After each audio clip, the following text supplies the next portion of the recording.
This is all in Science Research Immersion Program, a 5-day program that brings students to experience hands-on lab work using cutting-edge equipment and witness the forefront of technologies, culminating in presenting their first scientific review in a mini symposium. Through a mix of workshops, corporate visits, and lab experiments, students are exposed to genetic engineering, renewable energy, medicine, systems engineering, robotics, and AI. At the end of the program, students present their literature review findings in front of university professors.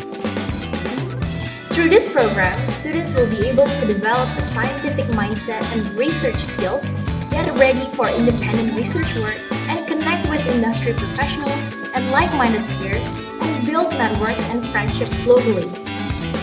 On top of that, students will also get a chance to present their findings in a mini symposium, combining the discovery, perspectives, and insights from their interactions with professionals and the impact they want to bring to the world.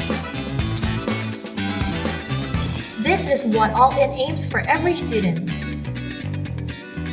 to take on their future, hone their skills and potential, give back to the community,